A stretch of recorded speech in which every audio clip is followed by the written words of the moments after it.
இரட்சகருமாயிருக்கிற இயேசு கிறிஸ்துவின் நாமத்தில் உங்கள் யாவருக்கும் அன்பின் வாழ்த்துதல்களை தெரிவித்துக் கொள்கிறேன். ஹல்லேலூயா. ஆண்டவருடைய நாமம் மகிமைப்படுவதாக. ரோமருக்கு எழுதின புஸ்தகம் 8ஆம் அதிகாரம். கேட்போம். ரோமர் 8. தம்முடைய குமாரன் அநேக சகோதரருக்குள்ளே முதற் பேரானவராய் இருக்கும் பொருட்டு தேவன் எவர்களை முன்குறித்தாரோ அவர்களை தமது குமாரனுடைய சாயலுக்கு ஒப்பாய் இருப்பதற்கு முன்குறித்திருக்கிறார். இது பத்தாது. தேவன் எவர்களை முன்னறிந்தாரோ அவர்களை தமது குமாரனுடைய சாயலுக்கு ஒப்பாயிருப்பதற்கு முன் குறித்திருக்கிறார். ஆமேன். அல்லேலூயா. முன் குறித்ததென்றால் என்ன அர்த்தம்? முன் அறிந்திருக்கிறார் என்றால் அதற்கு என்ன அர்த்தம்?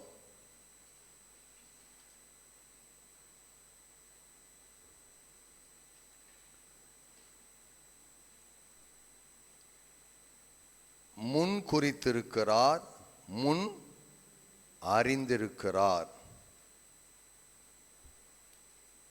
எப்போ முன் குறித்திருக்கிறார், எப்போ முன் அறிந்திருக்கிறார்? வேதம் சொல்லுகிறது, உலக தோற்றத்துக்கு முன்னே அவர் நம்ம என்ன பண்ணியிருக்கிறார்? முன் குறித்திருக்கிறார்.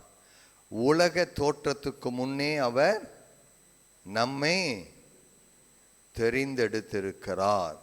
கலாத்தியர் 2ஆம் அதிகாரம் 20வது வசனம். கலாத்தியர் 2:20. கிறிஸ்துவுடனே கூட சிலுவையில் அறையப்பட்டேன், ஆயினும் பிழைத்திருக்கிறேன். இனி நான் அல்ல, கிறிஸ்துவே எனக்குள் பிழைத்திருக்கிறார். நான் இப்பொழுது மாம்சத்தில் பிழைத்திருக்கிறதோ என்னில் அன்பு கூர்ந்து எனக்காக தம்மை தாமே ஒப்பு கொடுத்த தேவனுடைய குமாரனை பற்றும் விசுவாசத்தினாலே பிழைத்திருக்கிறேன். ஆமேன். அல்லேலூயா. கிறிஸ்துவுடனே கூட சிலுவையில் அறையப்பட்டேன், ஆயினும் பிழைத்திருக்கிறேன். இனி நான் அல்ல, கிறிஸ்துவே எனக்குள் பிழைத்திருக்கிறார். நான் இப்பொழுது மாம்சத்தில் பிழைத்திருக்கிறதோ என்னில் அன்பு கூர்ந்து எனக்காக தம்மைத்தாமே ஒப்பு கொடுத்த தேவனுடைய குமாரனை பற்றும் விசுவாசத்தினாலே பிழைத்திருக்கிறேன். இனி நான் அல்ல, கிறிஸ்துவே எனக்குள் பிழைத்திருக்கிறார். தேவன் எவர்களை முன்னறிந்தாரோ அவர்களை தமது குமாரனுடைய சாயலுக்கு ஒப்பாய் இருப்பதற்கு முன் குறித்திருக்கிறார். குமாரனுடைய சாயல் என்னங்க? குமாரனுடைய சாயல். இப்ப நாம் எல்லாருமே யாருடைய சாயல்ல இருக்கிறோம்? யாருடைய சாயல் இருக்கோம்? குமாரனுடைய சாயல். குமாரன்னா யாரு? அப்ப இயேசு கிறிஸ்துவுக்குள்ள ஆண்டவர் நம்ம என்ன பண்ணியிருக்கிறார்? தெரிந்தெடுத்திருக்கிறார். கலாத்தியர் 2:20 பார்த்தோம், இனி நான் அல்ல, கிறிஸ்துவே எனக்குள் பிழைத்திருக்கிறார். அப்போ சாயல் அவருக்குள்ளே நாம் எப்படி இருக்கிறோம்? பிழைத்திருக்கிறோம், கிறிஸ்துவுக்குள்ளே. அப்ப குமாரனுடைய சாயலுக்கு ஒப்பாக இருப்பதற்கு அவர் நம்மை முன் குறித்திருக்கிறார். சாயல்னா என்ன? சாயல்னா என்ன? இந்த சாயல் அப்படிங்கிற வார்த்தை எங்க முதல்ல வருது?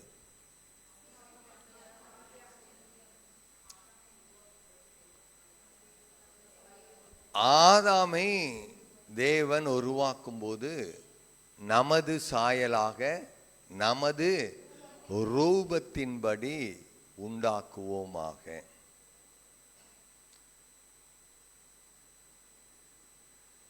இப்போ ஆண்டவர் அவருடைய சாயல் அவருடைய ரூபத்தின்படி யாரை உண்டாக்கி இருக்கிறார்? மனிதனை. அப்போ தேவன் யாரை போல இருப்பார்? யாரை போல இருப்பார்? நான் அவருடைய சாயல், நான் அவருடைய ரூபம். அப்போ தேவன் என்னை போல இருப்பார். ஆமென். சரி, ஒரு கேள்வி. யோவான் 4:24 படிங்க. யோவான் 4:24.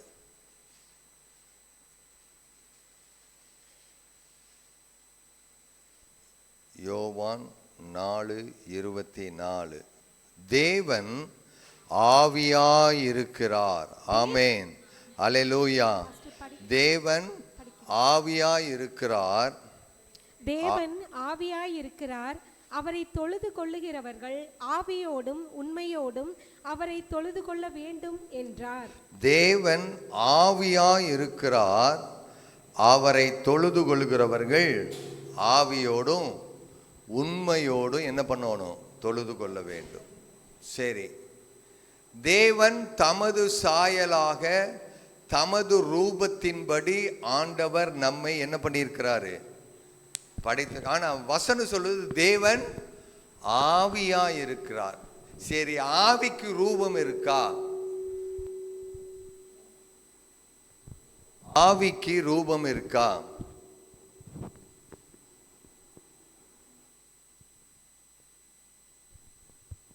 ஆவிக்கு ரூபம் இருக்கா? சாயல் இருக்கா ஆவிக்கு? அப்ப தேவன் ஆவியாய் இருக்கிறார் என்று சொல்லப்பட்டு இருக்கிறது. அப்படி இருப்பார் என்றால் அவருடைய சாயலின்படி, அவருடைய ரூபத்தின்படி மனிதனை படைத்திருக்கிறார் என்று வேதம் சொல்லுகிறதே. அவருடைய சாயல் என்ன? அவருடைய ரூபம் என்ன? ஆவிக்குத்தான் ரூபமும் இல்லையே, சாயலும் இல்லையே. சொல்றது புரியுதுங்களா?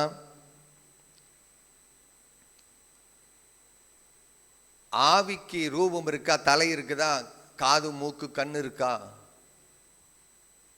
ஆனா நமக்கு இருக்குதே, நமக்கு இருக்கே. தேவன் ஆவியாய் இருக்கிறார்.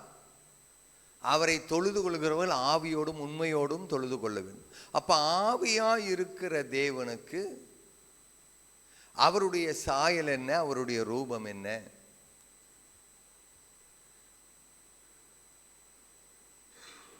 இப்ப என்னுடைய சாயலை போல, என்னுடைய ரூபத்தை போல யார் இருப்பா? என்னுடைய ரூபத்தை போல, என்னுடைய சாயலை போல யார் இருப்பா? என்னுடைய பையன், என்னுடைய மகன், என்னுடைய மகள் இருப்பாங்க. ஏன்னா அவருடைய பிள்ளை நான், ஆகவே அவருடைய சாயல். ஆனா தேவன் ஆவியாய் இருக்கிறாரே, அவருடைய சாயல் என்ன? அப்போ ஆண்டவருக்கு ஒரு தலை, 2 கை, 2 காலு, உடம்பு இப்படியா இருக்கும்?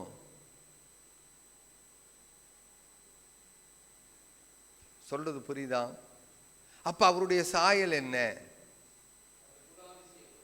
அவருடைய ரூபம் என்ன?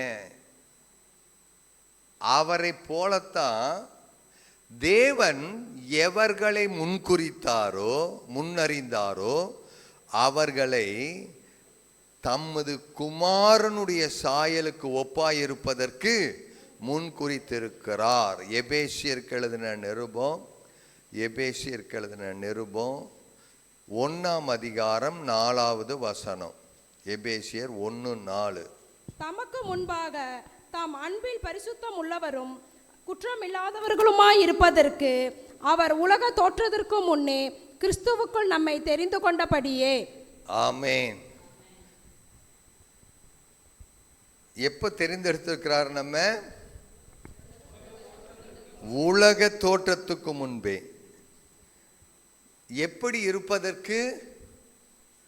தமக்கு முன்பாக நாம் அன்பில் பரிசுத்தம் உள்ளவர்களும் குற்றமில்லாதவர்களுமாய் இருப்பதற்கு அவர் உலக தோற்றத்துக்கு முன்னே கிறிஸ்துவுக்குள் நம்மை தெரிந்து கொண்டபடியே.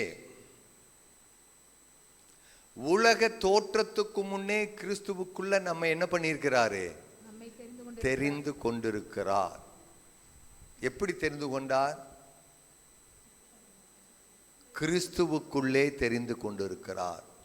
அப்ப வேத வசனத்தினுடைய வெளிச்சத்துல நாம் என்ன பண்ணணும்? அப்ப உலகமே தோன்றல, உலகமே இப்ப நாம எப்படி இருப்போம்?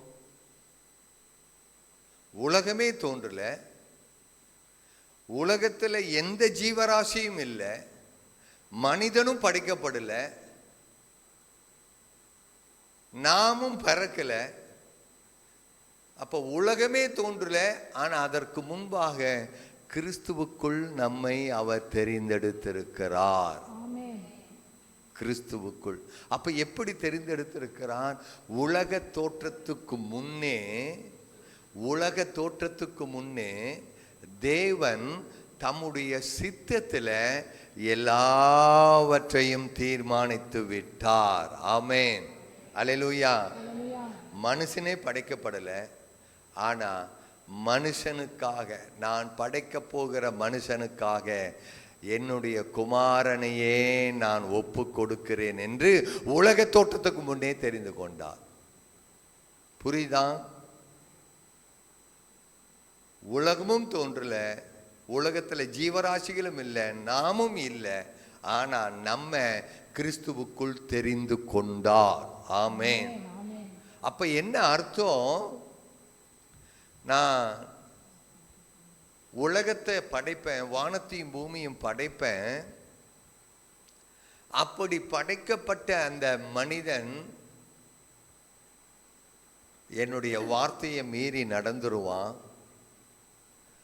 அவன் என்னுடைய சாயலாக இருக்கிறபடினால, ரூபமா இருக்கிறபடினால அவனை நான் அப்படியே விடமாட்டேன், திரும்ப அவனை நான் மீட்டெடுப்பேன் என்று அவனுக்காக என்னுடைய ஒரே பேரான குமாரனாகிய இயேசு கிறிஸ்துவையே அவனுக்காக கல்வாரி சிலுவையிலே பலியாக ஒப்பு கொடுத்து, நான் என்னுடைய சாயலாக ரூபமாக படைக்கப்பட்ட மனிதனை மீட்பேன் என்று உலக தோற்றத்துக்கு முன்னே கிறிஸ்துவுக்குள்ளே நம்மை தெரிந்தெடுத்திருக்கிறார். நம்முடைய மீட்பு உலக தோற்றத்துக்கு முன்பே உறுதியாக்கப்பட்ட ஒன்று. ஆமென்.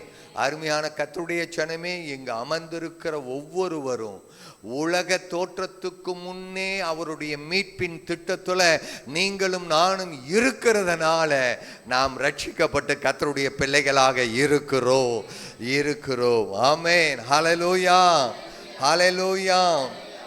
ரைட். என்னுடைய சாயலை நான் எப்படி பார்க்கறது? கரெக்ட் தான்.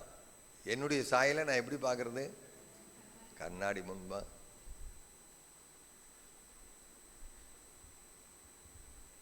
கண்ணாடியில காண்கிறது என்னுடைய சாயலா வேறொருத்தர் சாயலா? கண்ணாடியில நான் என்ன பார்க்கறது? என்னுடைய சாயலை வேறொருத்தர், என்னுடைய சாயல் தான், ஆனால் அது நான் அல்ல. என்னுடைய சாயல் தான், ஆனா அது நான் அல்ல. ஏன் அப்படி சொல்றேன்னா, நான் என்னை உணர்ந்து கொள்ள முடியும். என்னை தொட்டு பார்த்து, எனக்கு கை கால் இருக்குது, சதை இருக்குது, எல்லாம் இருக்குது, என்னை தொட்டு பார்த்து. ஆனா கண்ணாடியில் இருக்கிற என்னுடைய சாயலை நான் தொட்டு பார்க்க முடியுமா? தொட்டு உணர்ந்து கொள்ள முடியுமா? கண்ணாடி விட்டு வெளிவந்தா சாயல், கண்ணாடியில் இருக்கிறது என்னுடைய சாயல் தான், ஆனால் நான் அல்ல. ஏனென்றால் நான் என்னை உணர்ந்து கொள்வது போல, என்னை மற்றவர்கள் தொட்டு உணர்ந்து கொள்வது போல கண்ணாடியில் இருக்கிற என்னுடைய சாயலை என்ன பண்ண முடியாது? உணர்ந்து அறிந்து கொள்ள முடியாது. என்னுடைய சாயல் தான், ஆனால் அது நான் அல்ல. ஏனென்றால் என்னை போல அதுக்கு என்ன இல்லை? சதை இல்லை, எலும்பு இல்லை, ரத்தம் இல்லை, மூக்கு, எதையுமே தொட்டு ஆனால் அது என்னுடைய சாயல் தான். இப்போ நாம தேவனுடைய சாயல், ஆனால் நாம் தேவன் அல்ல.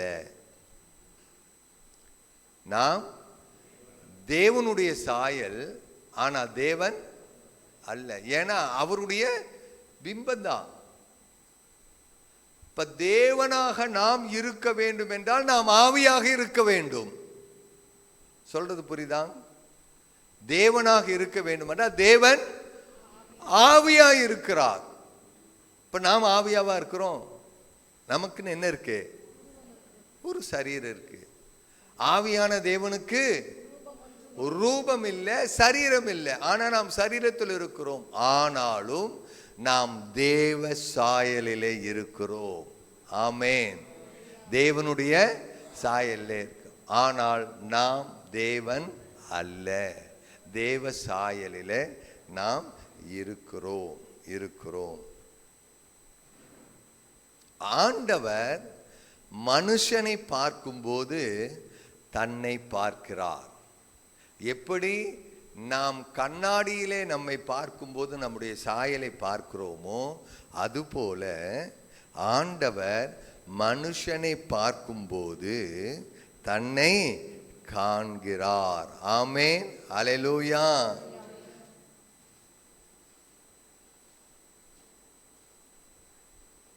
ஏன் நம்ம பார்க்கும்போது ஆண்டவர் நம்மை பார்க்கும்போது தன்னை காண்கிறார் என்றால் என்ன அர்த்தம்? ஆண்டவர் நம்மை பார்க்கும்போது அவரையே பார்ப்பதாக காண்கிறாரே. எப்படி? அவருடைய சாயல் நமக்குள் இருப்பதனால நம்மை பார்க்கும்போது ஆண்டவர் அவரை பார்க்கிறார். ஆமென். நம்முடைய சாயலை கண்ணாடியிலே பார்க்கும்போது நம்முடைய சாயல் தெரிகிறதுனால நாம் இப்படிப்பட்டவர்கள் என்று உணர்கிறோம்.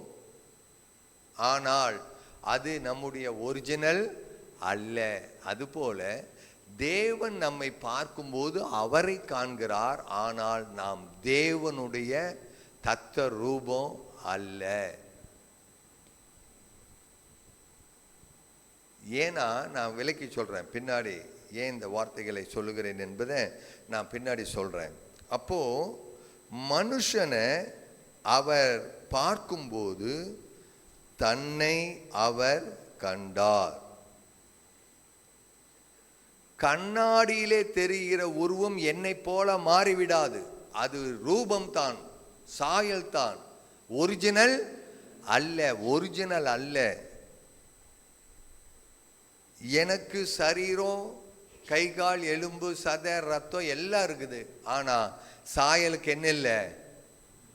கண்ணாடியில் இருக்கிற சாயலுக்கு எதுவுமே இல்லை. கண்ணாடியில் இருக்கிற உருவத்தை தொட்டு உணர்ந்து கொள்ள முடியாது. அப்போ நாம் தேவ சாயலிலே படைக்கப்பட்டிருக்கிறோம். தேவ ரூபத்திலே நாம் படைக்கப்பட்டிருக்கிறோம் என்றால் அவர் ஆவியாய் இருக்கிற தேவன், நாம் மாம்சத்திலே இருக்கிற மனிதர்கள். அப்ப அவருடைய சாயல் என்ன? அவருடைய ரூபம் என்ன? அவருடைய சாயல். இது லகுவாக நாம் புரிந்து கொள்ள கர்த்தர் நமக்கு உதவி செய்வாராக. ஆண்டவர் நம்மை எப்ப தெரிந்து கொண்டார்? உலக தோற்றத்துக்கு முன்பே நம்மை கிறிஸ்துவுக்குள்ளே அவர் தெரிந்து கொண்டார். பிறருக்கு எழுதின நிருபம் 1ஆம் அதிகாரம் 3வது வசனத்தை நாம் வாசிப்போம்.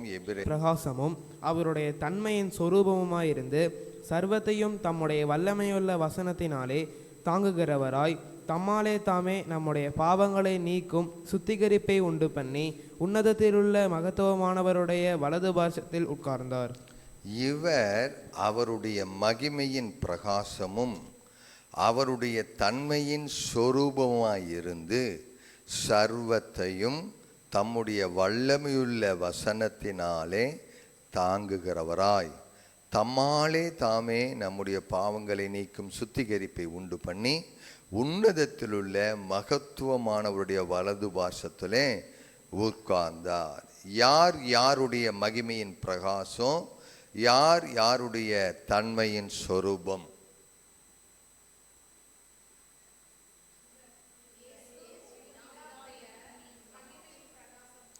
இயேசு பிதாவானவருடைய மகிமையின் பிரகாசம், பிதாவானவருடைய தன்மையின் சொரூபமாய் இருக்கிறார்.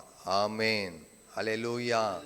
பிதாவினுடைய, எப்படி ஒரு தகப்பனுடைய பிள்ளை தகப்பனை போலவே இருக்கிறார்களோ அப்படியே பிதாவினுடைய மகிமை, அவருடைய தன்மையின் சொரூபமாக குமாரனாகிய இயேசு இருக்கிறார். ஆமேன். பிதாவின் தன்மை யாற்றிற்கு?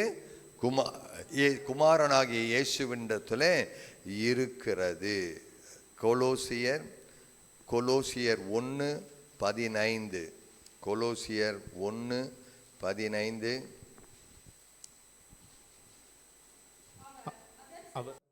அதரிசனமான தேவனுடைய வச்சு படிக்கணும். எத்தனை தடவை தான் சொல்றது? பக்கத்தில் வச்சு படிக்கணும். அவர் அதரிசனமான தேவனுடைய தர்சூரூபமும் சர்வ சிருஷ்டிக்கும் முந்தின பேருமானவர்.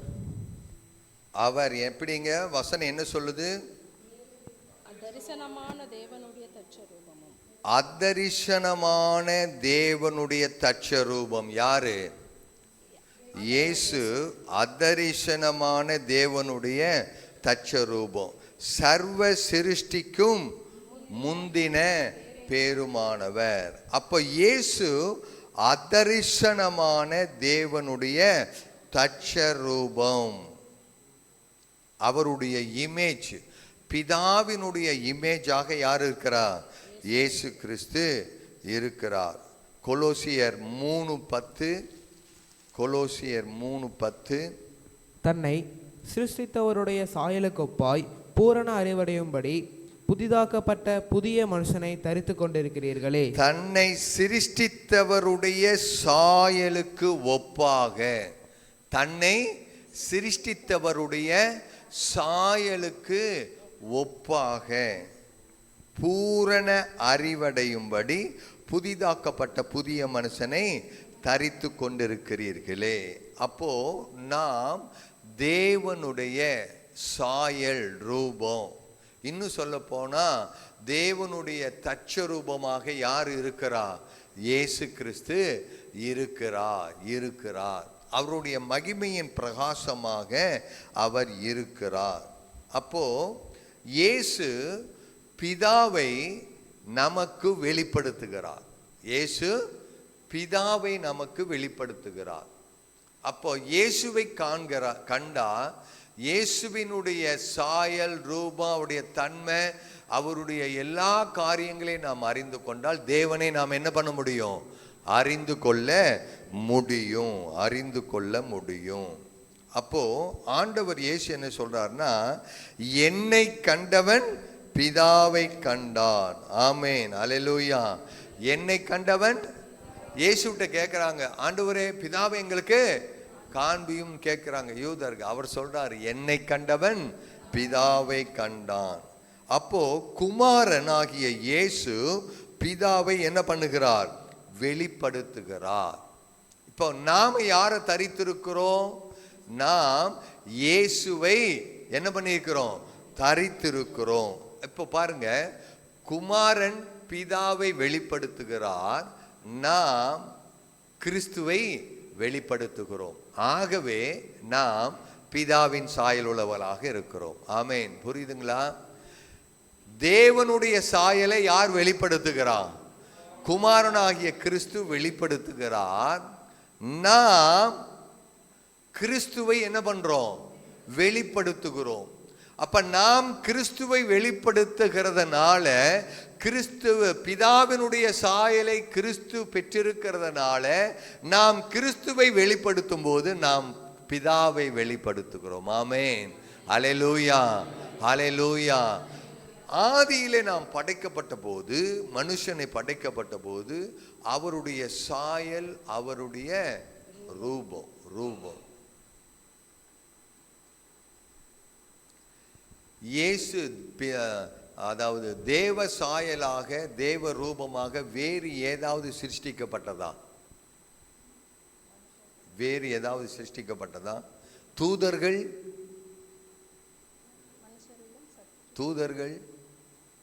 தேவ சாயலா, தேவ ரூபமா? இல்லை. தூதர்களே என்ன தேவ சாயலும் கிடையாது, தேவ ரூபம் கிடையாது. மனுஷன் மாத்திரம்தான் தேவ சாயல், தேவ ரூபம். ஆமென். ஆகவேதான் அவரு நம்ம துதியில அவர் விருப்பம் கொள்ளுகிறார். ஆமென். அல்லேலூயா. நம்ம ஆராதிப்பதில் அவர் எப்படி இருக்கிறாரு? ஆமா.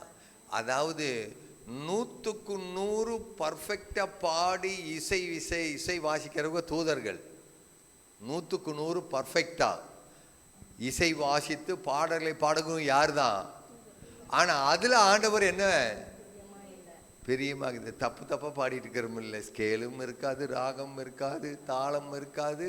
ஆனா நம்ம பாட்ட ஆண்டவர் எப்படி இருக்கிறாரு? ரொம்ப விருப்பமா. அல்லேலூயா. அதற்கு காரணம் என்ன? என்னுடைய பிள்ளை பாடுகிறாள். ஆமென். அல்லேலூயா. என்னுடைய சாயலை உடைய, என்னுடைய ரூபத்தை உடைய என்னுடைய மகன், என்னுடைய மகள் பாடுகிறாள் என்று நாம் பாடினால், துதித்தால் ஆண்டவருக்கு அவ்வளவு சந்தோஷம். ஆமென். அவ்வளவு சந்தோஷம். ஒரு சில நேரத்தில் ஒரு சில பாடும்போது நானே என்னுடைய பாட்டை பாடும்போது எனக்கே வெறுப்பாக்கு, என்னடா இப்படி பாடுறேன், என்னடா இப்படி பாடுறாங்க அப்படின்னு. ஆனால் அப்படி ஆண்டவர் ஒருபோதும் நினைக்கிறதே இல்லை. ஆமென். அல்லேலூயா. ஆண்டவர் ஒருபோதும் அப்படி நினைக்கிறதே இல்லை. நம்முடைய துதிகளில் அவர் வாஞ்சியாய், விருப்பம் உள்ளவராய், ஆவல் உள்ளவராய், மகிழ்ச்சி உள்ளவராய் இருக்கிறார். ஆமென். அல்லேலூயா. நம்முடைய துதியிலே அவர் வாசமாய் இருக்கிறார்னா, அல்லேலூயா, அதற்கு ஒரே ஒரு காரணம், நாம் கிறிஸ்துவை தரித்திருக்கிறோம். அவருக்குள்ளே தேவ சாயல், தேவ ரூபம் இருக்கிறதுனால. ஆமென். அல்லேலூயா. அல்லேலூயா. பார்த்தீங்கன்னா இந்த சாயல் ரூபம் முக்கியமான இடத்துக்கு வர்றோம், கவனமா புரிஞ்சு கொள்ளுங்க. மெய்யான நீதியிலும் பரிசுத்தத்திலும் தேவனுடைய சாயலாக சிருஷ்டிக்கப்பட்ட புதிய மனுஷனை தரித்துக் கொள்ளுங்கள். மெய்யான நீதியிலும் பரிசுத்தத்திலும் தேவனுடைய சாயலாக சிருஷ்டிக்கப்பட்ட புதிய மனுஷனை தரித்து கொள்ளுங்கள். இப்போ சாயல் ரூபம் யாருடைய சாயல், யாருடைய ரூபம்? தேவனுடைய சாயல், தேவனுடைய ரூபம். அப்போ சாயலும் ரூபமும் தேவனுடையது என்றால், அந்த சாயலை குறித்து, ரூபத்தை குறித்து யார் தான் விளக்கம் கொடுக்கணும்? யார் தான் டெஃபினிஷன் கொடுக்கணும்? தேவன் தான் கொடுக்கணும். அப்ப தேவன் என்ன சொல்லுகிறார் என்றால், சாயலை குறித்து, நீதியை குறித்து ஆண்டவரே வேதத்திலே சொல்லும்போது என்ன சொல்லி இருக்கிறார் என்றால், மெய்யான நீதியிலும் பரிசுத்தத்திலும் தேவனுடைய சாயலாக சிருஷ்டிக்கப்பட்ட புதிய மனுஷனை தரித்து கொள்ளுங்கள். அப்போ தேவனுடைய சாயல் என்பது எதை குறிக்கிறது? மெய்யான நீதி. தேவனுடைய சாயல் என்பது எதை குறிக்கிறது? மெய்யான பரிசுத்தம். ஆமென். அப்ப நாம ஏதோ நம்மள மாதிரி கை கால் உடையவராக தேவன் இருக்கிறதுனால அவருடைய சாயல் இருக்குதுன்னு நினைக்க கூடாது. நமக்குத்தான் சரீர உருவம் இருக்குது, தேவனுக்கு என்ன இல்லை? சரீரம் இல்லை, உருவம் இல்லை. அப்ப அவருடைய சாயலாக, அவருடைய ரூபமாக நாம் படைக்கப்பட்டிருக்கிறோம் என்றால் அவருடைய சாயல் என்ன? அவருடைய சாயல் மெய்யான நீதி. ஆமென். ஹல்லேலூயா. அவருடைய ரூபம் என்ன? அவருடைய மெய்யான பரிசுத்தம். அப்போ தேவ சாயல், தேவ ரூபம் என்பது தேவனுடைய மெய்யான நீதி, பரிசுத்தம். ஆமென். அல்லேலூயா. இன்னொரு வசனத்தை நாம வாசிப்போம். அதிகாரம் 10வது வசனம். கொலோசையர் 3:10.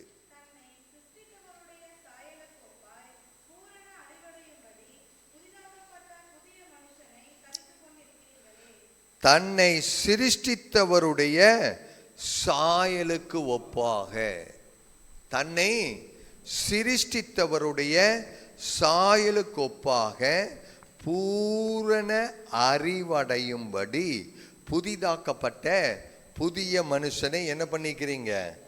தரித்து கொண்டிருக்கிறீர்களே, தரித்து கொண்டிருக்கிறீர்களே. இங்க தேவனுடைய சாயல் என்று சொல்லப்படுவது என்ன? இங்க என்ன சொல்லப்படுது? பூரண அறிவு. அப்ப தேவனுடைய சாயல் என்ன? பூரண அறிவு. பூரண அறிவு. முதல்ல பார்த்தோம் தேவனுடைய சாயல் என்ன?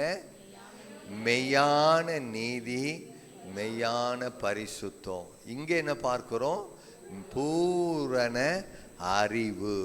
அப்போ தேவன் தமது சாயலாக தமது ரூபத்தின்படி ஆண்டவர் நம்மை படைத்திருக்கிறார் என்றால் அவருடைய பரிசுத்தத்துல, அவருடைய நீதியில, அவருடைய பூரண அறிவில மனிதனை படைத்திருக்கிறார். அல்லேலூயா. அவருடைய சாயல் என்பது என்ன? அவருடைய ரூபம் என்பது என்ன? அவருடைய சாயல் என்பது அவருடைய நீதி, அவருடைய சாயல் என்பது அவருடைய பரிசுத்தம், அவருடைய சாயல் என்பது அவருடைய பூரண அறிவு, ஞானம். அப்ப தேவன் மனிதனை படைத்த போது அவருடைய சாயலாக ரூபமாக படைத்தார் என்றால், படைத்த படைப்புகளுக்கெல்லாம் மிக உயர்ந்த படைப்பாகிய மேன்மையான படைப்பாகிய மனிதனை படைத்த போதுதான் அவருடைய சாயலாக படைத்திருக்கிறார். ஆதாமை படைத்த போது அவருடைய சாயலாக, ஆமென், அவருடைய சாயலாக, image of God, likeness of God, அவருடைய இமேஜ், அவருடைய ரூபம், அவருடைய சாயல் என்பது என்ன? அவருடைய மெய்யான நீதி. உலகத்துல படைத்த எல்லா படைப்பிலையும் ஏதாவது மெய்யான நீதியோடு படைத்திருக்கிறாரா? எதையும் படைக்கல. மிருகத்தை படைச்சார், அதுக்கு மெய்யான நீதி இருக்கா? இல்லை. உலகத்தில் எந்த படைப்பிலேயும் அவருடைய சாயல் இல்லை, அவருடைய ரூபம் இல்லை. ஆனால் மனிதனை படைத்த போதுதான் அவருடைய சாயலோடு ரூபத்தோடு படைத்து இருக்கிறார். அவருடைய சாயல் மெய்யான நீதி, ஆமென். அவருடைய சாயல் மெய்யான பரிசுத்தம், அவருடைய சாயல் பூரண அறிவு. ஹல்லேலூயா, ஹல்லேலூயா. பாருங்க, ஆதாமை ஆண்டவர் படைத்த போது அவருடைய சாயலாக ரூபமாக படைத்ததனுடைய ஆதாரம் என்ன? அவனுக்குள்ளே தேவ நீதி இருந்தது, ஆமென். அவனுக்குள்ளே பரிசுத்தம் இருந்தது, அவனுக்குள்ளே தேவன் வைத்த அறிவு, பூரண அறிவு, ஆமென், அல்லேலூயா. ஏன்னா அந்த அறிவை வச்சுட்டு தான், பூரண அறிவை வச்சுதான் உலகத்தில் இருக்கிற லட்சக்கணக்கான கோடிக்கணக்கான உயிரினங்களுக்கு பெயரை வைக்கிறான், ஆமென், அல்லேலூயா. யார் பேர் வச்சது? யானைன்னு யார் பேர் வச்சது? ஆதாம். ஏன் யானைன்னு பேர் வச்சான்? அது அவ்வளோ உயரமா இருக்கணும், தும்பிக்கை இருக்கணும், காது அப்படி இருக்கணும். அந்த ரூபம், அந்த தன்மையை வச்சு இவன் என்ன பண்றான்? பெயர் வைக்கிறான். இந்த அறிவு எங்கிருந்து வந்தது? யார்கிட்ட வந்தது? இவனுக்குள் இருக்கிற அறிவு தேவனுடைய சாயல். ஹல்லேலூயா, ஹல்லேலூயா. இவனுக்குள் இருக்கிற அறிவு தேவனுடைய சாயல், சாயல், சாயல். அவன் எல்லாவற்றுக்கும் பேர் வைக்கிறான். பாருங்க, இப்போ தேவன் இன்னும் ஒரு காரியத்தை சொல்லி, நான் இப்போ தேவ சாயல் என்பது, தேவ ரூபம் என்பது மெய்யான நீதி, பரிசுத்தம், பூரண அறிவு, பூரண அறிவு. இது எல்லாம் வைத்து ஆண்டவர் ஆதியாகமம் 1 அதிகாரம் 26வது வசனத்துல வர்றப்ப தான் என்ன பண்றாரு? மனிதனை படைக்கிறார். ஆதியாகமம் 1:26 வரங்க. பின்பு தேவன் தமது சாயலாகவும் தமது ரூபத்தின்படியேயும் மனுஷனை உண்டாக்குவோமாக. அவர்கள் நமது சாயலாகவும் நமது ரூபத்தின்படியேயும் மனுஷனை உண்டாக்குவோமாக. ரூபம் என்பது, சாயல் என்பது பார்த்தோம், அந்த மெய்யான நீதி, பரிசுத்தம், இது குணலட்சணங்களோடு கூட வருகிறது, தேவ தன்மையோடு வருகிறது. ஆமென். தேவ தன்மையோடு. இமேஜ், அதாவது லைக்னஸ், அவரை போல ரூபம். எபிரேயத்தில் சாயலுக்கு ஜெலம்னு சொல்றாங்க, ரூபத்துக்கு டெமுத் அப்படிங்கிறாங்க. அதாவது தேவனுடைய ஒப்புமை, பாவனை, குணம், தேவ தன்மை எல்லாம் அடங்கியிருக்கு. ரூபம் என்பது, அவருடைய ரூபம் என்பது அவருடைய இம்மாற்றலை குறிக்குதுன்னு சொல்லலாம். இம்மாற்றல்னா என்ன? இம்மாற்றல்னா அழியாதது. தேவனுடைய ரூபம் அழியாதது. இப்ப நம்முடைய ரூபம் சொன்னா காது, மூக்கு, தொண்டை இதெல்லாம் சொல்லலாம், இது அழிந்து போகக்கூடியது. ஆனா தேவனுடைய ரூபம் என்ன? அழியாதது. அழியாதது. இமேஜ், அவருடைய தோற்றம் அல்லது அவருடைய அந்த படம், ஃபிகர், படம், அவருடைய அந்த வடிவமைப்பு. என்னங்க? வடிவமைப்பு. ஆனா தேவனுடைய வடிவமைப்பு ஆவியா இருக்கிறதுனால நம்ம என்ன பண்ண முடியாது? அதை பார்க்க முடியாது. ஆமென். ஆனா மனுஷனாகிய நம்மை பார்க்கும்போது அவர் தன்னையே பார்த்து கொள்கிறார். ஆமென். அதுதான் தேவனுடைய சிருஷ்டிப்பு. தேவனுடைய சிருஷ்டிப்புக்கெல்லாம் மகுடம் வைத்தாற் போல யாரைத்தான் படைத்தாரு? மனிதனாகி. அப்ப நம்ம நினைக்கிறப்போ நான் தேவனுடைய சிருஷ்டிப்புன்னு நினைக்கணும். ஆமே. நம்மை நினைக்கிறப்போ நான் தேவனுடைய சாயல், நான் இன்னாரோட மகன், இன்னாரோட மகள் என்பதை கடந்து நான் தேவனுடைய சாயல், தேவனுடைய ரூபம். அப்போ தேவ சாயலை உடையவர்கள், தேவ ரூபத்தை உடையவர்கள் தேவனை போல நடக்கணும். ஆமென். என்னங்க? தேவனை போல நடக்கணும். தேவன் எவ்விதமாய் நடந்தார்? தேவன் எவ்விதமாய் நடந்தார்? அவர் எவ்விதமாய் நடந்தார் என்று ஆதியாகமம் 1ஆம் அதிகாரம் 1வது வசனத்திலிருந்து 25வது வசனம் வரைக்கும் சொல்லப்பட்டிருக்குது.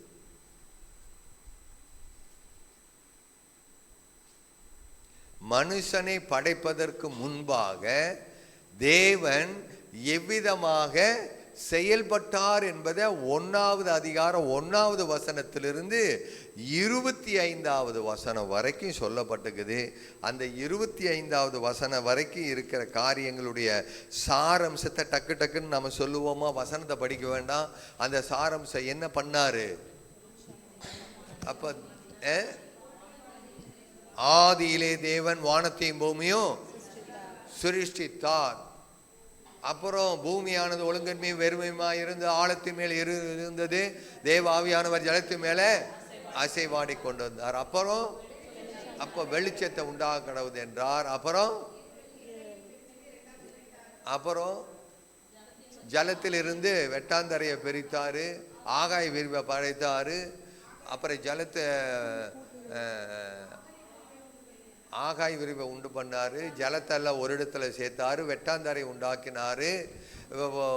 ஜலத்தில் இருக்கிற சமுத்திரத்தில் இருக்கிற ஜீவராசிகளை உண்டாக்கினாரு, வானத்தில் பறக்கிற பறவைகளை உண்டாக்கினாரு.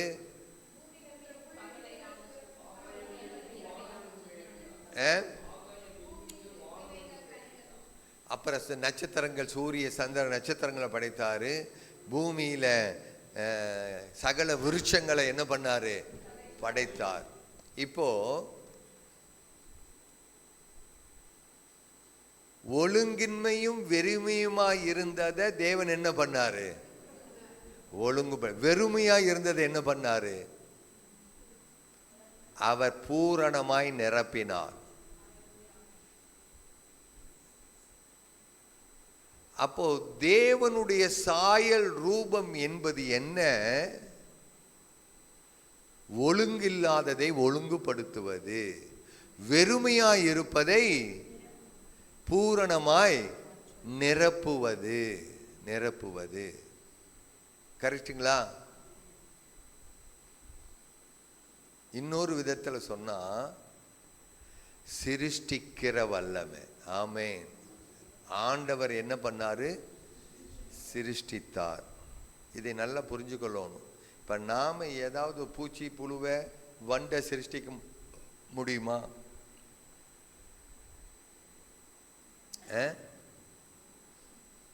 நாம் ஏதாவது ஜீவராசியில சிருஷ்டிக்க முடியுமா? இப்போ அவருடைய சாயலும் அவருடைய ரூபமும் நமக்கு இருக்கிறதுனால நாமும் சிருஷ்டிக்க முடியும். எப்படி சிருஷ்டிக்க முடியும்? நல்லா புரிஞ்சுக்கொள்ளணும். நாமும் என்ன பண்ண முடியும்? சிருஷ்டிக்க முடியும். தேவனுடைய சிருஷ்டிப்பின் வல்லமை அவருடைய சாயல்ல, அவருடைய ரூபத்தில் இருக்குது. ஆமென். அதை தேவன் நமக்கு கொடுத்திருக்கிறார். நாம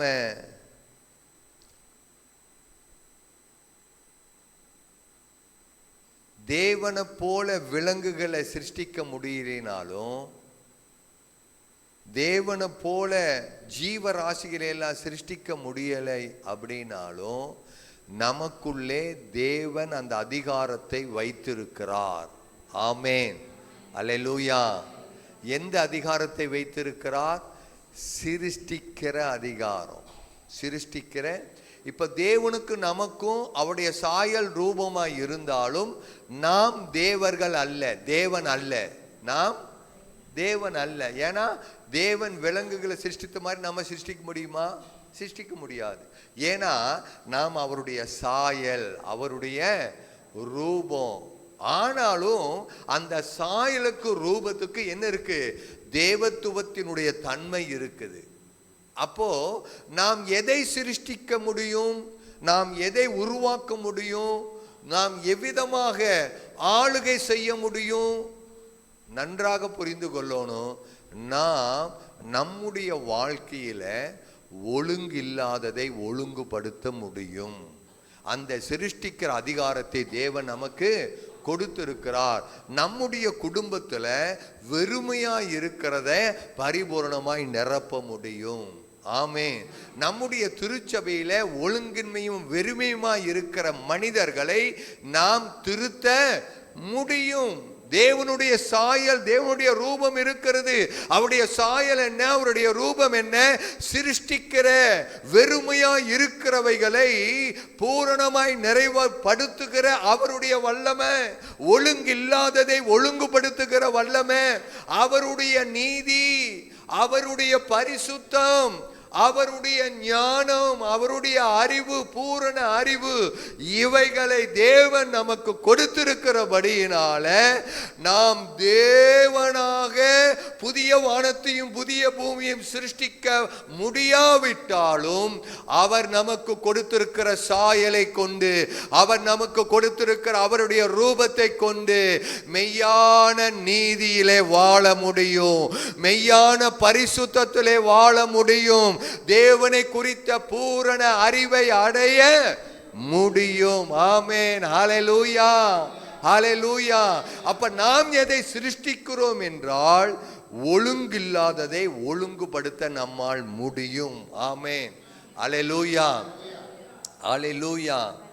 பாருங்க, இப்ப தேவன் உயிர் உள்ளதை உயிர் கொடுக்க முடியும், மனுஷனுக்கு உயிர் கொடுக்க முடியாது. அவ்வளவுதான். மனுஷனுக்கு உயிர் கொடுக்க முடியாது. ஆனா மனிதன் சிருஷ்டிப்பானா? உயிர் இல்லாத அத்தனையும் சிருஷ்டிப்பான். இந்த மரம், இந்த காணிக்கை பெட்டி, இந்த பில்டிங்கு, 100 அடுக்கு மாடி கட்டடம், கப்பல், விமானம், என்ஜின். இப்போ இது யாரு? இதெல்லாம் யாரு? எப்படி இந்த அறிவு அவனுக்கு வந்தது? தேவன்கிட்ட வந்தது. ஆமேன். அவன் படைக்கப்பட்ட மாதிரியே இல்லை. ஆமேன். தேவன் படைச்சு விட்டுட்டாரு. அவன் தேவ சத்தத்துக்கு கீழ்ப்படியாதனால பிசாசு எல்லாம் தாறுமாறாக்கிட்டான். அப்படி தாறுமாறாக்கப்பட்டதை மீண்டும் சரி செய்வதற்கு தேவன் மனிதனாக மாம்சத்தில் வெளிப்பட்டார். ஆமேன். அல்லேலூயா. அவர் வந்துதான் மனிதனை குறித்து சொல்றாரு, ஏப்பா நீ சாதாரணமானவன் அல்ல, நீ தேவ சாயல். ஆமென். நீ தேவனுடைய ரூபம். எனக்குள்ளே, கிறிஸ்துவுக்குள்ள அவர் உன்னை எப்படி வைத்திருக்கிறாரு? ஆமென். அவர் உன்னை அவருடைய பிள்ளையாக வைத்திருக்கிறார். அவருடைய சாயலை உடைய, அவருடைய ரூபத்தை உடைய, அவருடைய பிள்ளையாக, புது சிருஷ்டியாக உன்னை வைத்திருக்கிறார் என்ற தேவ அறிவை குமாரன் மூலமாக தேவன் நமக்கு கொடுத்திருக்கிறார். அல்லேலூயா, அல்லேலூயா. நாமும் அதை உருவாக்க முடியும். சூழலை மாற்ற முடியுமா? முடியாதா? பிரச்சனையா இருக்கிற சூழலை மாற்ற முடியுமா? முடியாதா? சண்டையை நிறுத்த முடியுமா? முடியாதா? முடியும். ஏனென்றால் அவருடைய சாயல், அவருடைய ரூபம். ஆமென். அவர் தான் ஒவ்வொன்றாய் படைத்தார், சிருஷ்டித்தார். ரீக்ரியேஷன், அதாவது ஒழுங்குபடுத்தினார், எல்லாவற்றையும் படைத்தார். அப்புறம் எல்லாத்தையும் படைச்சிட்டு மனுஷனை படைக்கிறப்ப மாத்திரம்தான் அவருடைய சாயலின்படி அவருடைய ரூபம். அப்போ அவருடைய சாயல் ரூபம் என்பது அவருடைய வல்லமை, அவருடைய பரிசுத்தம், அவருடைய நீதி, அவருடைய ஆற்றல், அவருடைய அறிவு. ஆமென். அல்லேலூயா. இப்ப நமக்கு இருக்கிற அறிவு, ஆண்டவரே இது என்னுடைய அறிவு அல்ல, உம்முடைய அறிவு. எனக்கு இருக்கிற ஞானம் என்னுடையதல்ல, உம்முடைய ஞானம். எனக்குள் இருக்கிற பரிசுத்தம் என்னுடையதல்ல, உங்க பரிசுத்தம். எனக்குள் இருக்கிற நீதி என்னுடையதல்ல, அது உங்க நீதி. ஆண்டவரே நான் உம்மை தரித்திருக்கிறேன், உமது சாயலை கொண்டிருக்கிறேன், உம்முடைய ரூபத்தை கொண்டிருக்கிறேன், உம்மை போல நான் செயல்படுகிறேன். ஹல்லேலூயா, ஹல்லேலூயா. ஆகவே தான் ஆண்டவர் நம்மை பார்த்து நீங்கள் தேவர்கள் என்று ஆண்டவர் சொல்லி இருக்கிறார். ஆமென், ஆமென். நமக்கும் ஆண்டவருக்கு என்ன வித்தியாசம்னா, அந்த வித்தியாசத்தை சொல்லி நான் முடிக்கிறேன். நமக்கும் ஆண்டவருக்கு என்ன வித்தியாசம்னா, மிகப்பெரிய வித்தியாசம். 3 வித்தியாசம் இருக்குது.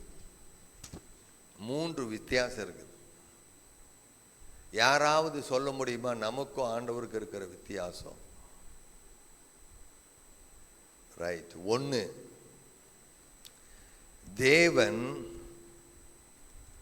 தேவன் நித்தியமானவர். ஆமென். தேவன் நித்தியமானவர். நாம நித்தியமானவங்களா? நித்தியமானவங்க தான். ஆனா நமக்குள்ள நம்மகிட்ட ஒண்ணு இருக்கு, அனித்தியம் இருக்கு. அது என்ன? சரீரம். தேவனுக்கு சரீரம் இல்லை. அப்போ நமக்கும் தேவனுக்கும் இருக்கிற இப்போது இருக்கிற வேறுபாடு என்ன? அவர் நித்தியமானவர். 2வது, அவர் முடிவில்லாதவர். அவர் முடிவில்லாதவர், முடிவற்றவர். 3வது, அவர் மாறாதவர். அவர் மாறாதவர். நித்தியமானவர், முடிவற்றவர், மாறாதவர். மாறாதவர். இந்த 3 தன்மைகள்ல ஆண்டவர் நம்மளிருந்து என்ன பண்றாரு? வேறுபடுகிறார். நாம நித்தியமானவர்கள் அல்ல, முடிவற்றவர்கள் அல்ல, மாறாதவர்கள். நாம என்ன ஆயிரும்? மாறித்தான். குழந்தையா பிறக்கிறோம், வளர்றோம், பெண்ணாயிடுறோம், சரீரத்தில் மாற்றோம், புத்தியிலையும் மாறிடுறோம். நல்லா பேசுகிற அன்பா, அப்புறம் போய் புறங்கூறிட்டு இருக்கிறோம். மாறுது சுபாவம். ஆனால் அப்படி இருக்க அது தேவ சுபாவம் அல்ல, தேவ ரூபம் அல்ல, தேவ சாயல் அல்ல. அப்போ எப்பெல்லாம் மாறுபாடா பேசுறோமோ அப்பெல்லாம் நமக்கு உடனே ஐயோ நான் தேவ சாயல், தேவ ரூபம், இப்படி பேச கூடாது, கூடாது, கூடாது. ஆமென். அல்லேலூயா, அல்லேலூயா. எப்பொழுதெல்லாம் பாவம் செய்கிற எண்ணம் வருதோ அப்பொழுதெல்லாம் இல்லை இல்லை, நான் தேவனுடைய பரிசுத்தத்தை உடையவன், ஆமேன், தேவ சாயல் தேவ ரூபம் எனக்குள்ள இருக்குதுன்னு நீங்க அறிக்கை பண்ணுனீங்கன்னா, அதை அப்படி ஆண்டவரே ஆவியானவரே என்று கூப்பிட்டீங்கன்னா ஒன்று உங்களை சேதப்படுத்தாது. ஆமேன், ஒன்று உங்களை சேதப்படுத்தாது. அப்போ பாருங்க, அவர் முடிவற்ற தேவன், அவர் நித்தியமானவர், மாறாதவர். இது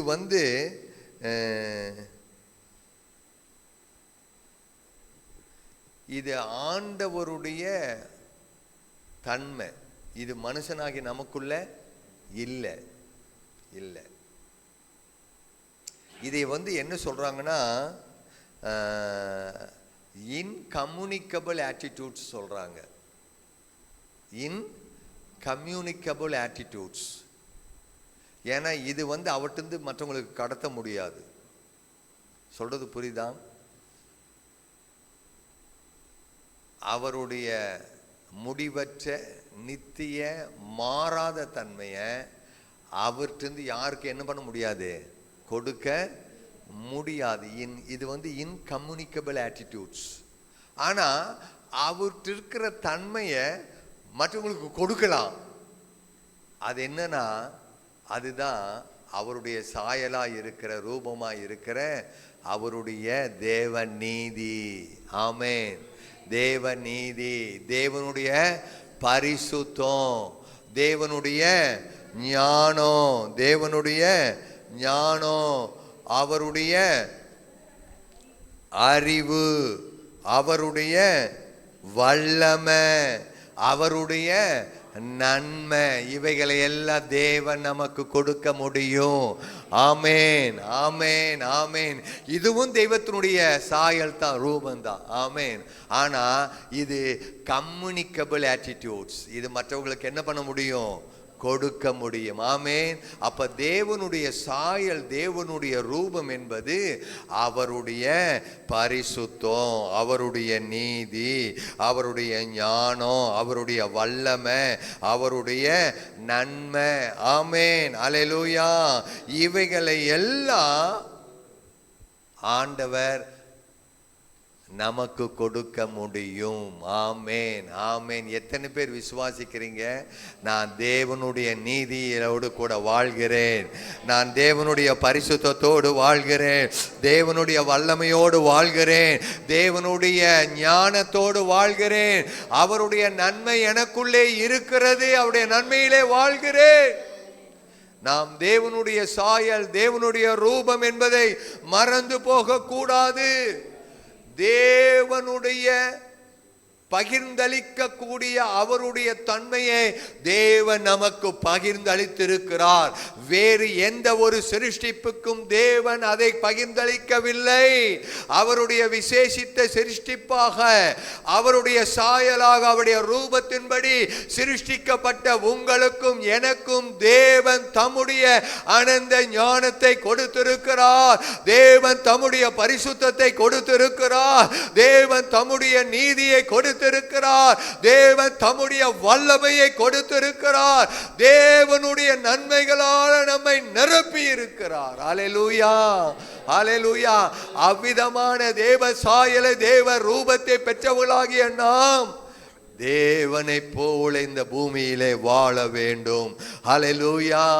தேவனை போல இந்த பூமியில வாழ வேண்டும். தேவனை போல இந்த பூமியில நாம் ஒழுங்கில்லாதவைகளை ஒழுங்குபடுத்த வேண்டும். ஆமென். அநீதி எங்கெங்கெல்லாம் இருக்குதோ அங்கே தேவ நீதியை நிலைநாட்ட வேண்டும். ஆமென்.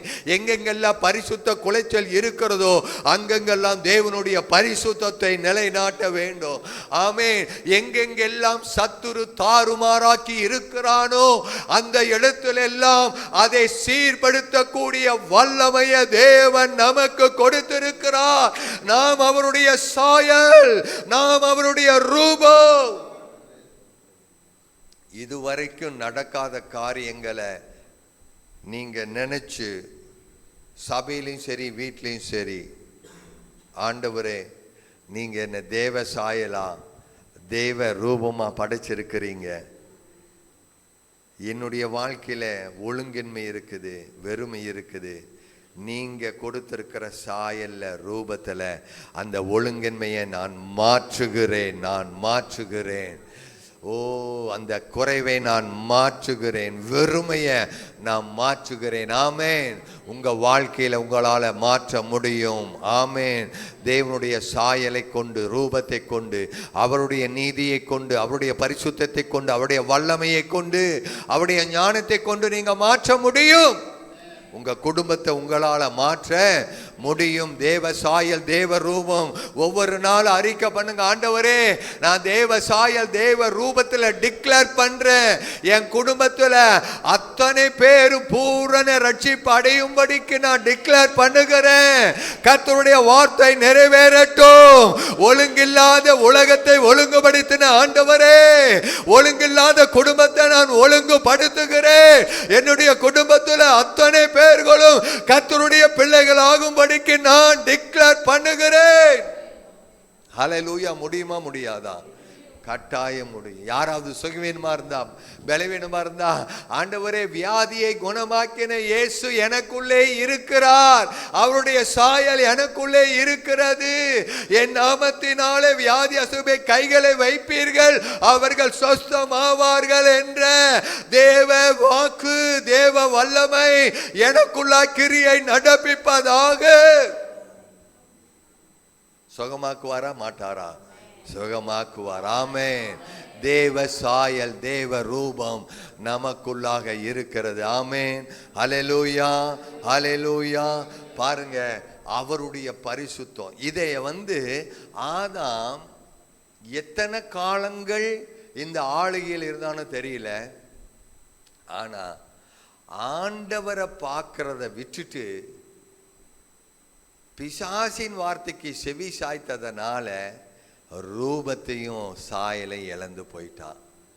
ரூபத்தையும் சாயலை இழந்து போயிட்டான். இப்ப நாம யாரைத்தான் பார்த்துட்டே இருக்கணும்? இயேசுவையே பார்த்துட்டு இருக்கணும். ஆமென், ஆமென். நம்முடைய பார்வையை உலகத்துல வைக்க கூடாது. ஆமென். யார் மேல வைக்கணும்? இயேசுவின் மேலே. ஆண்டவரே, நீங்கள் தான் என்னை நடத்துகிறீங்க, நீங்கள் தான் என்னை போஷிக்கிறீங்க, நீங்கள் தான் எனக்கு பலன் தர்றீங்க, நீங்கள் தான் எனக்கு சுகத்தை தர்றீங்க, நீங்கள் தான் என்னை ஆசீர்வதிக்கிறீங்க, என்னை ஆரோக்கியப்படுத்துறீங்க. அப்பா ஆண்டவரே, உம்மை ஸ்தோத்தரிக்கிறேன், துதிக்கிறேன். உம்மை போல நான் இந்த பூமியில் ஜெயமாய் வாழ்கிறேன். உலகம், மாமிசம், பிசாசு என்னை ஒன்றும் செய்ய முடியாது, ஒன்றும் செய்ய முடியாது. அவருக்குள் இருக்கிற விசுவாசத்தை தேவன் நமக்குள் கொடுத்திருக்கிறார். ஆமென், ஹல்லேலூயா. விசுவாசத்தை துவக்கிறவரும் முடிக்கிறவரும் அவர்தான். ஆண்டவரே, எனக்குள் இருக்கிற இந்த விசுவாசம் நீங்க கொடுத்தது ஆண்டவரே, அதை நான் என்ன பண்ணுவேன்? இன்னும் அதிகமாய் உமக்குள்ளாய் வளர செய்வேன். ஆமென்.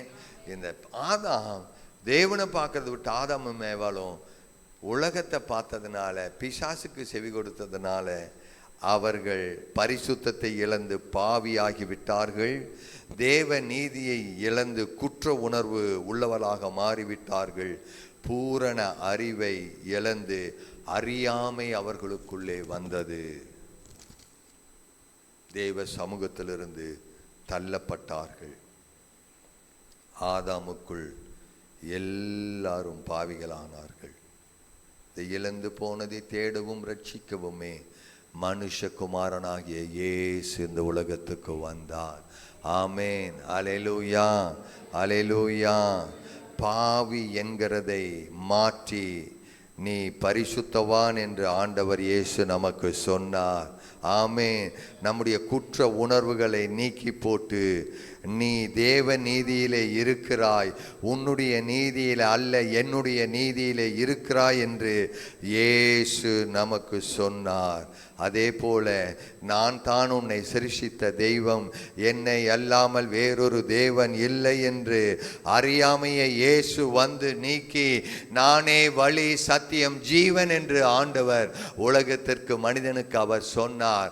அவர் சொன்ன வார்த்தைகளை யார் ஒருவர் ஏற்றுக்கொள்ளுகிறார்களோ அவர்கள் மெய்யான நீதியிலேயும் பரிசுத்தத்திலேயும் தேவ சாயலாக தரிக்கப்பட்ட புதிய மனுஷனை, சிருஷ்டிக்கப்பட்ட தேவ சாயலாக சிருஷ்டிக்கப்பட்ட புதிய மனுஷனை அவங்க தரித்து கொள்ளுகிறார்கள். ஆமென். நாம் பழைய மனுஷனை அல்ல, புதிய மனுஷனை தரித்திருக்கிறோம். அந்த புதிய மனுஷனுக்குள் தேவ சாயல் இருக்கிறது, தேவ ரூபம் இருக்கிறது. அவருடைய பரிசுத்தம் என்னுடைய பரிசுத்தம், அவருடைய நீதி என்னுடைய நீதி, அவருடைய ஆசீர்வாதம் என்னுடைய ஆசீர்வாதம், அவருடைய வல்லமை என்னுடைய வல்லமை, அவருடைய வெற்றி என்னுடைய வெற்றி, அவருடைய நன்மை என்னுடைய நன்மை, அவருடைய ஆசீர்வாதம் என்னுடைய ஆசீர்வாதம். அல்லேலூயா, அல்லேலூயா. மெய்யான நீதியிலே பரிசுத்தத்துல அவருடைய சாயலாகவே மீண்டும் நம்மை அவர் புதிதாக மாற்றி இருக்கிறார். ஆமென். அல்லேலூயா, அல்லேலூயா.